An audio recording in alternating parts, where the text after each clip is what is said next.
Hello everyone, yet another video about the coronavirus job retention scheme. We have two further guides which have now been published by the government, which have been released on their website in advance of the portal going live, hopefully, all being well, on Monday the 20th of April. There's also a number of videos which they've made available on the HMRC YouTube channel, which will hopefully take employers through the actual submission of a claim onto the portal.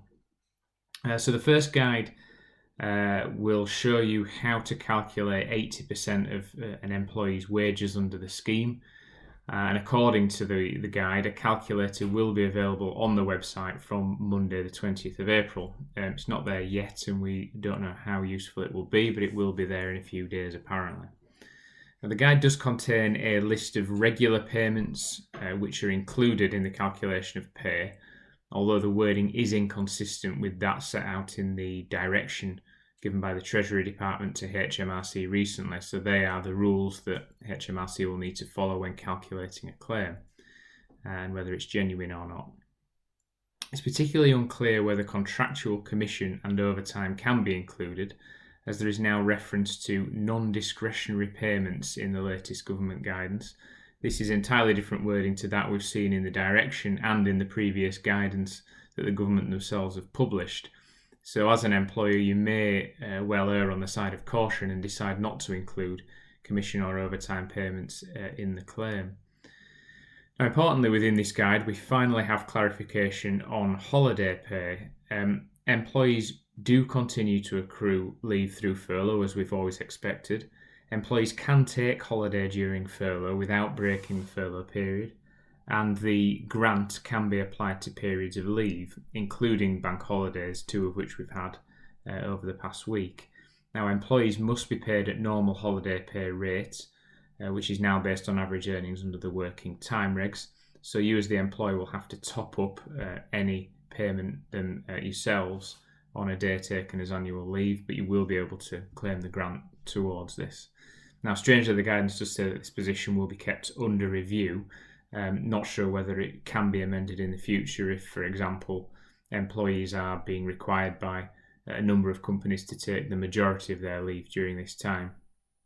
The remainder of that guide focuses largely on how to work out the maximum amount which can be claimed, giving worked examples and applying them to situations such as claims spanning 2 pay periods or where employees are paid weekly. Now, to reassure employers to an extent, the guide does state, choose the calculation that you think best fits the way your employee is paid. For example, if you pay your employee a regular salary, use the calculation for fixed pay amounts. HMRC will not decline or seek repayment of any grant based solely on the particular choice of pay calculation, as long as a reasonable choice of approach is made.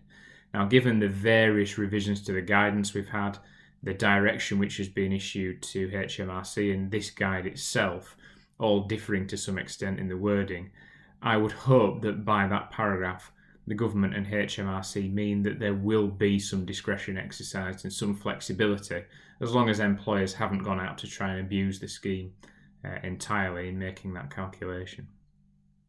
And we previously understood that national insurance contributions and the minimum auto-enrolment pension contributions will be claimed separately to this portal.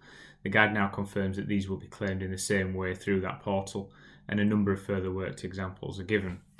Now, the second document published by the government guides employees through the actual upload of information onto the portal, again with further videos available on HMRC's YouTube channel.